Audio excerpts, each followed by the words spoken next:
নমস্কার, শুভ শারদিয়া আজ তাক বাংলার সমস্ত ভিউয়ার্সদেরকে এবং শারদিয়ার মধ্যেই যে দুর্গাপুজোর যে প্যান্ডেল হপিং, দুর্গাপুজোর প্রত্যেকটি সন্ধ্যেতে সেই প্যান্ডেল হপিং এর ভিড় যেন ক্রমেই বেড়ে চলেছে হুগলি শ্রীরামপুরে। আর এই মুহূর্তে আমি দাঁড়িয়ে রয়েছি শ্রীরামপুর নেতাজি মোড় সার্বজনীন সেই পুজোর সামনে। পুজোটি দেখলেই বোঝা যাবে একেবারে সুবিশাল এক বনেদি বাড়ি তৈরি করা হয়েছে এবং এই বনেদি বাড়ির মধ্যে বনেদি বাড়ির অন্দরমহলের কথা তুলে ধরা হয়েছে। এক সময় যেভাবে একান্নবর্তী পরিবার একসঙ্গে থাকতো, সবাই মিলেমিশে থাকতো, তা বর্তমানে কিছুটা হারিয়ে যেতে বসেছে। এবং যেভাবে সেই একান্নবর্তী পরিবারের ছেলে মেয়েরা বাইরে চলে যায়, বিদেশে চলে যায়, তারা হয়তো সময়ে সময়ে নিজেদের মা বাবাকে তাদের প্রয়োজনীয় অর্থ পাঠায়, কিন্তু সেই যে নিঃসঙ্গতা, সেই নিঃসঙ্গতার কথাই কিন্তু ফুটিয়ে তোলা হচ্ছে প্যান্ডেলে। যেমনটা রয়েছে আমার পেছনে যদি দেখতে পান, একজন মা রয়েছেন, যে মা শুয়ে অপেক্ষা করছেন কবে তার ছেলে আসবে। একের পর এক চিঠি এখানে দেখা যাচ্ছে, টেলিফোন রয়েছে, যে টেলিফোন কখন ছেলের টেলিফোন আসবে সেই অপেক্ষায় বসে রয়েছেন। মা যেভাবে চিঠি লিখেন তার ছেলেকে, সেই কথাই কিন্তু তুলে ধরা হয়েছে এই গোটা মণ্ডপ জুড়ে। এবং আমাদের সঙ্গে রয়েছেন এই মুহূর্তে এই যে পুজো যার কল্পনা প্রসূত, যে এই থিমটা ভেবে নিয়ে এসছেন পুজো উদ্যোক্তা পিন্টুদা।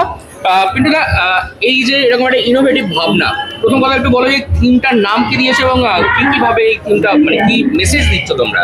প্রথমেই মহাপঞ্চমীর আন্তরিক শুভেচ্ছা এবং অভিনন্দন জানাই। আমরা নেতাজি মোড় সার্বজনীন দুর্গোৎসব কমিটি আমাদের ৮ম বর্ষে আমাদের ভাবনা নিঃসঙ্গতা যখন আপন ঘর। মূলত আজকে সময়ে দাঁড়িয়ে আমরা দেখতে পাচ্ছি যে আমাদের যেটা একটা গর্ব এবং অহংকারের ছিল, যে যৌথ পরিবার, যৌথ ফ্যামিলি, সেই ঝাঙাটা কিন্তু আস্তে আস্তে ভেঙে যাচ্ছে এবং নিঃসঙ্গতা বা একাকিত্ব মানুষকে কিন্তু, বিশেষ করে বয়স্ক যারা মানুষজন হচ্ছে, তাদের কিন্তু কুড়ে খাচ্ছে। মায়ের সঙ্গে সন্তানের যে নারীর সম্পর্ক, সেই জায়গাটা কোথাও আমাদের মনে হয়েছে যে আলগা হচ্ছে। অর্থের কোনো অভাব নেই, একজন বৃদ্ধ মা কিন্তু তার বাড়িতে তার সঙ্গে কথা বলা বা তার কারোর সঙ্গে কথা বলার মতো প্রয়োজনীয় মানুষজন নেই।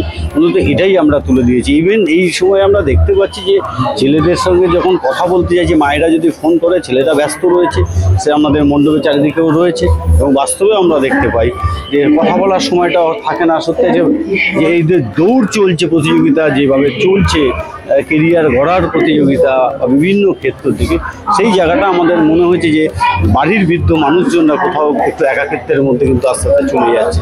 এটা আমাদের একটা মেসেজ দেওয়া সমাজকে, যে এই জায়গাটায় যদি যারা সন্ততি যারা আছে, তারা যদি একটু অনুভব করে, একজন মানুষও যদি এখান থেকে ঘুরে আসতে পারে, তবে কিন্তু আমাদের সার্থকতা।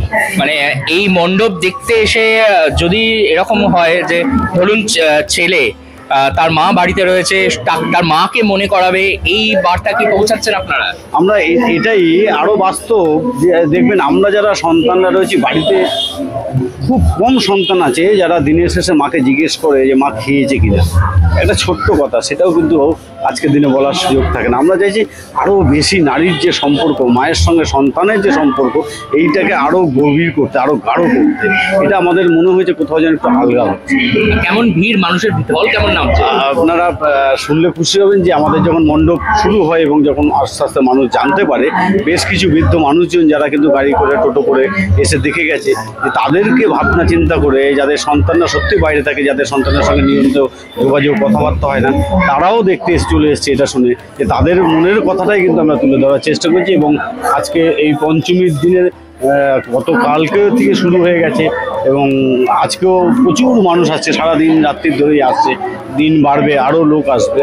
আর এবছরে আমাদের আরও একটা সুখবর আছে যে আমাদের পশ্চিমবঙ্গ সরকার মাননীয় মুখ্যমন্ত্রী আমাদের মহালয়ার দিনকে আমাদের এই মণ্ডপ এবং মায়ের মূর্তির শুভ উন্মোচন করেছেন। এটা আমাদের একটা বড় পাওনা। ঠিক আছে, যেমনটা আমরা কথা বলে জানতে পারলাম যে কোথাও দাঁড়িয়ে এই মণ্ডপে যখন বৃদ্ধ মা বাবারা বা মাকে হাত ধরে নিয়ে ছেলেরা ঠাকুর দেখতে নিয়ে আসবে, তখন থেকেই নাকি এই প্যান্ডেলের সার্থকতা হবে। এবং বেশ কিছু দর্শনার্থী রয়েছে যারা কিন্তু একেবারে ঠাকুর দেখতে বেরিয়ে পড়েছেন। আপনারা কোথা থেকে আসছেন ঠাকুর দেখতে? আমরা এই নেতাজি সার্বজনীন দুর্গোৎসব কমিটির সদস্য। আচ্ছা, পুজোর দিনগুলো কেমন আনন্দে কাটে? আমরা ভীষণ মজা করি, আনন্দ করি, সবাই একত্রে খুব ভালোভাবে আমাদের পুজো কাটে।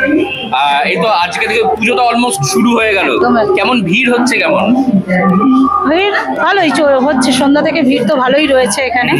আশা করছি পরবর্তী দিনগুলোতে আরো বেশি ভিড় হবে। কি নাম আপনার? মধুমিতা সাহা।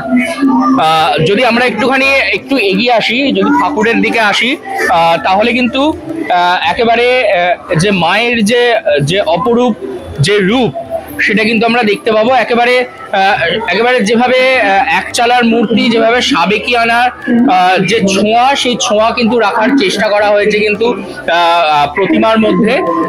একেবারেই যে মানুষের যে ঢল, সে মানুষের ঢল কিন্তু ইতিমধ্যেই নামতে শুরু করে দিয়েছে। প্রচুর সংখ্যক মানুষ তারা কিন্তু আসছেন মণ্ডপে, ঠাকুর দেখতে আসছেন। সবাই নিজেদের সেলফোনে ছবি তুলছেন। এরকম মানুষজন রয়েছেন। কয়েকজনের সাথে কথা বলে। আপনারা কোথা থেকে আসছেন? আমরা শ্রীরামপুরেই থাকি। ঠাকুর দেখতে বেরিয়েছেন? হ্যাঁ, ঠাকুর দেখতে পেরেছি। কটা ঠাকুর দেখলেন? এই দিনই 6টা একেবারে পুজো শুরু হওয়াতেই প্যান্ডেল হপিং চলছে।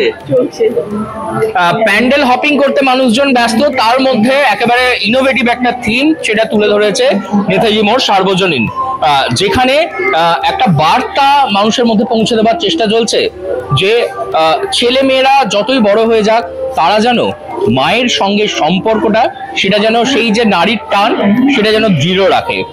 এক মায়ের পুজোয় সকল মায়ের প্রতি শ্রদ্ধা জানিয়ে তাদের এই বিশেষ নিবেদন। হুগলি থেকে রাহি হালদার, আজ তাক বাংলা।